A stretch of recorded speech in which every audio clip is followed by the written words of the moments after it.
She sat in a chair on her own talk show, smiled at the camera, and then her voice cracked. Not from singing, not from laughing, from holding it all together for so long that her body just gave up pretending. Most people watching that day didn't even realize what they were seeing.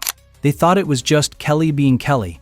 Emotional, warm, open. But that moment was the sound of a woman who had just lost everything she thought her life was supposed to be. And here's the thing that'll mess with your head. Just a few years before that moment, Kelly Clarkson was standing on one of the biggest stages in country music. Not alone, but right next to Blake Shelton. Two voices, two broken hearts. Two people who understood something about love that most people spend their whole lives trying to figure out. But we'll get to that. First, you need to understand what brought Kelly Clarkson to her knees. Because it wasn't the fame. It wasn't the pressure. It was the one thing she trusted most. Let's rewind, but not to the beginning. Not to American Idol. Not to the confetti or the screaming fans. Let's rewind to a quiet night in 2019. Kelly's at home, the kids are asleep. And she's sitting across from a man she married 6 years earlier, Brandon Blackstock. They're not yelling. They're not fighting. They're just silent. And if you've ever been in a relationship where the silence becomes louder than any argument, you already know. That silence, it's the beginning of the end.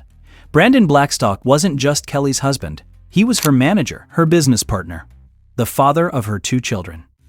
He was literally woven into every single corner of her life, her career, her finances, her daily schedule, her heart. So when things started falling apart between them, Kelly didn't just lose a marriage. She lost the entire architecture of her world. Every meeting, every contract, every decision she'd made for years had his fingerprints on it. Imagine trying to untangle that. Imagine trying to figure out where he ends and you begin.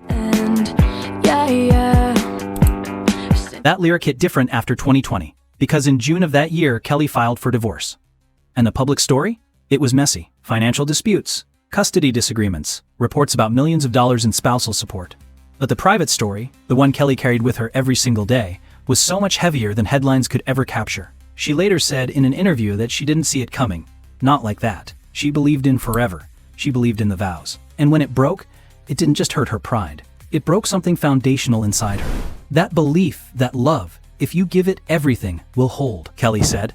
And these are close to her exact words. I didn't see myself getting divorced. That was not the plan. And when she said it, you could hear it. Not just sadness, confusion. Like someone trying to read a map that suddenly lost all its roads. Fans who watched closely started noticing something subtle. The sparkle in her eyes seemed dimmer. The laughter felt heavier. And the song she started writing told a story words alone couldn't capture. But Kelly kept showing up every single day. Because that's who she is. That's who she's always been. Now here's where Blake Shelton enters the picture. And no, not the way you might think. See, Blake had been sitting in those same ashes years earlier. His divorce from Miranda Lambert in 2015 blindsided the entire country music world. They were the couple. The golden pair. Blake and Miranda on stage, harmonizing, laughing, looking like nothing could touch them. And then one day, a joint statement. Done. Over. Give me you for the ups and downs. He used to sing that about Miranda. Let that sit for a second. He used to look at her on stage and mean every word. And then one morning he woke up, and the person that song was written for was gone. Blake later admitted he hit rock bottom. He talked about drinking too much. About sitting alone in Oklahoma wondering what went wrong. He said something in an interview that stuck with people. He said he didn't know who he was without her because they'd been together so long that his identity had blurred into theirs. So when Blake watched Kelly going through her divorce publicly, something connected. Not romantic, don't go there. Something deeper, recognition. He knew exactly what that silence felt like. That same silence Kelly sat in during 2019, Blake had lived in that silence in 2015. Different homes, different marriages, same devastating quiet. And here's where the story takes a turn you probably didn't expect, because while Blake was falling apart after Miranda, somebody caught him. Somebody who understood heartbreak on a level most people can't even imagine. Gwen Stefani. Yes, the same Gwen Stefani who had just discovered her own marriage to Gavin Rossdale was ending after 13 years. 13 years and 3 kids. Reports surfaced about infidelity. About trust shattered so deeply that Gwen said she felt like her life was destroyed. I used to love you. She wrote that song during the darkest chapter of her life. And she wasn't performing pain for an audience. She was bleeding it onto a page. Gwen later said that walking into The Voice as a coach, right in the middle of her divorce, was one of the hardest things she's ever done. She had to smile. She had to be Gwen Stefani. But inside, she was barely breathing. And then she looked across the room, and there was Blake. Also barely breathing. Also pretending. Also broken, what happened between them didn't happen fast. It wasn't some Hollywood rebound story. It was two people sitting in the rubble of their lives and realizing, wait, you're in rubble too? Blake said it himself. He said meeting Gwen during that time saved him. Not in some dramatic movie way, in a quiet, human, I see you and I understand kind of way. Two people who had zero reason to trust love again, slowly starting to trust each other. But here's the open loop you need to hold on to. Because while Blake and Gwen were finding each other in the wreckage, Kelly Clarkson was entering her own wreckage. Alone. No one catching her. No co-coach sitting across the room who understood. Kelly had to rebuild without a love story waiting on the other side. And that changes everything about how you see what came next. Think about that for a second. Blake found Gwen. Gwen found Blake. They pulled each other out of the darkness and built something new together. But Kelly? Kelly walked into that same darkness and the only hand reaching back was her own. No romantic rescue. No duet partner waiting in the wings. Just a woman, 2 kids, and a life that needed to be completely rebuilt from the ground up. And she didn't start rebuilding with some big dramatic moment. She started with a microphone. See, most people forget that Kelly Clarkson launched her daytime talk show in September 2019, right when her marriage was quietly crumbling behind the scenes. She was literally building a television empire while her personal life was collapsing. Every morning she'd walk onto that set, look into the camera, and be warm, be funny, be America's favorite voice. And then she'd go home to a house that didn't feel like home anymore. You cannot pour from an empty cup, and Kelly's cup had been empty for far too long. But somehow, she kept pouring anyway. The Kelly Clarkson Show wasn't just a career move. In hindsight, it was a lifeline. The Kellyoke segments, where Kelly would cover songs at the top of each episode, became something nobody expected. They became therapy, not just for Kelly, for millions of viewers who were also going through breakups, divorces, loss. Kelly would stand there and belt out somebody else's song, but you could feel it. Every note carried something personal, something she couldn't say in an interview but could pour into 3 minutes of music. She wrote that song years before her divorce, but when she performed it during the show's run in 2020 and 2021, the meaning transformed. It wasn't a pop anthem anymore. It was a declaration. A woman standing in the fire saying, "I'm still here." And audiences felt that shift. Viewership climbed. Fans started commenting things like, "Kelly's not just singing anymore, she's surviving out loud."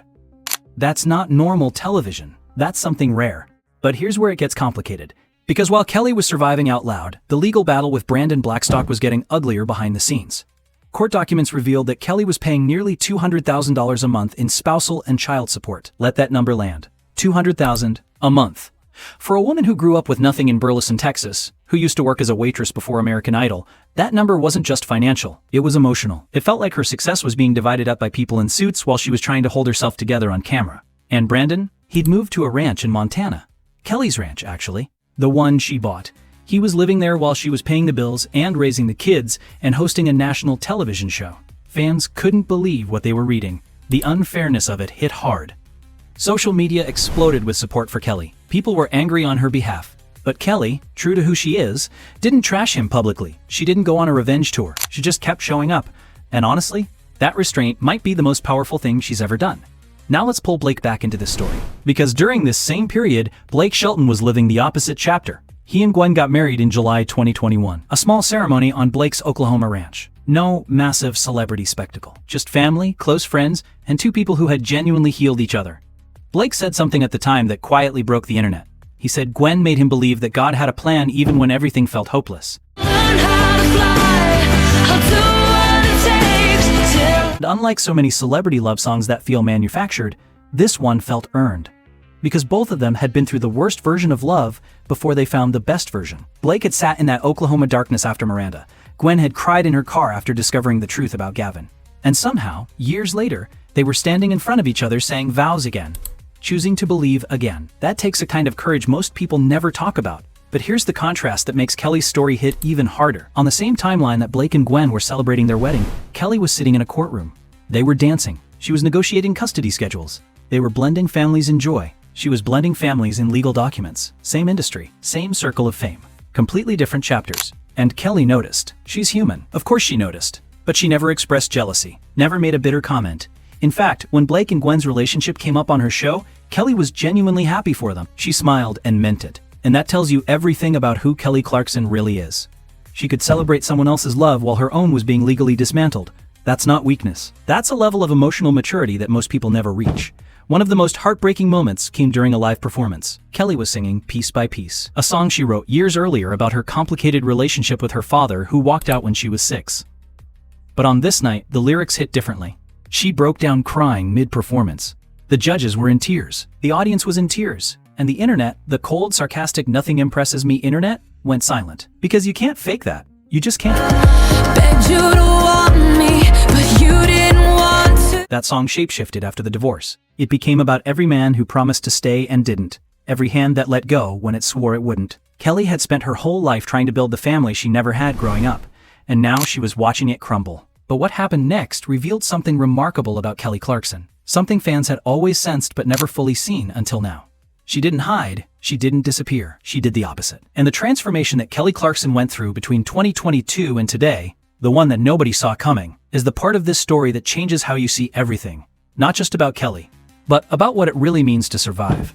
By 2023, fans who watched Kelly Clarkson closely noticed something had shifted. She looked different, not just physically, but energetically. The heaviness that had lingered for years seemed to be lifting. Her smile reached her eyes again. Her laughter sounded lighter. And when she performed, there was a freedom in her voice that hadn't been there for a long time. Viewers couldn't help wondering, what changed? Kelly made a decision that surprised some people. She moved her talk show from Los Angeles to New York City. New city, new energy, new everything. She said publicly that she needed a fresh start, not just professionally, but personally. She needed to walk down streets where no memory lived. She needed to wake up in a place that didn't smell like the past. Her physical transformation shocked people too. Kelly lost weight noticeably, and the internet, being the internet, had opinions. But Kelly shut that conversation down fast. She said it wasn't about appearance. It wasn't about Hollywood pressure. Her doctor had told her she was pre-diabetic, a wake-up call that forced her to take her health seriously. Not for the cameras, not for the tabloids, for her kids. Because she wanted to be around for them. She wanted to run around with them without losing her breath. That motivation? It's so simple it's almost boring. But that's exactly why it's real. But the transformation went deeper than location and weight loss. Something inside Kelly had fundamentally changed. She talked about it in a way that surprised longtime fans. Kelly said she had finally forgiven herself for the marriage that didn't work, for the choices that led to pain, for not seeing the warning signs sooner. For years she carried guilt, wondering what she could have done differently, wondering if she had failed her kids by not making the marriage work. But eventually, she realized something important. Without the breaking, there would have been no rebuilding. And without the rebuilding, she never would have discovered the person she was meant to become. And since you've been gone. And Kelly dared. She dared to leave a broken marriage. She dared to raise her kids without a partner. She dared to move across the country and start fresh at 40. She dared to cry on national television and not apologize for it. She dared to keep singing when every song reminded her of someone who left. Now pull the camera back for a second. Look at all three of them. Blake, Gwen, Kelly, standing in 2024 and 2025. Blake stepped away from The Voice after 23 seasons. He said he wanted to be present. Not famous present, actually present. He wanted to watch Gwen's boys grow up. He wanted to cook dinner on the ranch and not worry about filming schedules. The guy who once drowned his pain in whiskey after Miranda left chose stillness, chose home. That's not a small thing. That's a man who did the work. Gwen found her voice again, not just musically, but personally. She stopped being defined by her worst chapter and started writing new ones. She and Blake built something that Hollywood said wouldn't last. And yet here they are. Still together, still laughing, still choosing each other every morning. A reintroduction to the world. A new chapter, a new identity. She wasn't Gavin's wife anymore. She wasn't the heartbroken woman on The Voice. She was Gwen again. Fully, unapologetically. And Kelly? At 42, Kelly Clarkson is not the girl who won American Idol. She's not the wife who believed in forever. She's not the celebrity who smiled through pain. She's something harder to define and more important to witness. She's a woman who chose herself, maybe for the first time in her entire life. The question of romantic love remained mostly unanswered. Kelly kept that part of her life fiercely private. If she was dating, nobody knew about it. And honestly, fans respected that boundary. After everything she had been through, Kelly deserved to protect her heart, to take her time. Maybe she would find someone new. Maybe she wouldn't. Either way, Kelly seemed genuinely okay, because she had discovered something powerful. She didn't need another person to feel complete. She was already whole, all by herself. For years, Kelly had searched for completeness in external things, career achievements, relationship milestones, public validation. But none of it filled the void she carried inside, the void left by a childhood without stability, by a father who walked away, by relationships that promised forever but delivered heartbreak. No amount of Grammy Awards could heal those wounds. No number of hit songs could make her feel truly seen. The healing had to come from within. And finally, at 42, Kelly found it. So, here's what I want you to think about. Blake found Gwen and they healed together. That's beautiful. But Kelly found Kelly, and she healed alone. And maybe, just maybe, that's the harder thing. The braver thing. The thing that nobody talks about because it doesn't come with a wedding photo or a romantic headline. Kelly walked into the darkness, and the only hand reaching back was her own. And she grabbed it anyway. That choice didn't just change her, it gave permission to millions of women watching at home to do the same thing. To stop waiting for someone to rescue them. To stop believing that wholeness requires another person. To look in the mirror and finally say, I am enough. Just as I am, right now. You did, you felt so hard. She sang that song 20 years ago about leaving a small town and chasing dreams. But listening to it now, it means something completely different. It's not about breaking away from a place anymore. It's about breaking away from the version of yourself that was never really you. The version that needed approval, that needed love from someone else to feel worthy. Kelly broke away from all of it. And what's left is someone stronger than the girl who won American Idol. Someone wiser than the woman who walked down the aisle believing in forever. Someone finally completely free. Do you think Kelly's strongest years are still ahead of her? Or do you think she's already living them right now? Drop your answer in the comments. And if this story hit you somewhere real, share it with someone who needs to hear it today.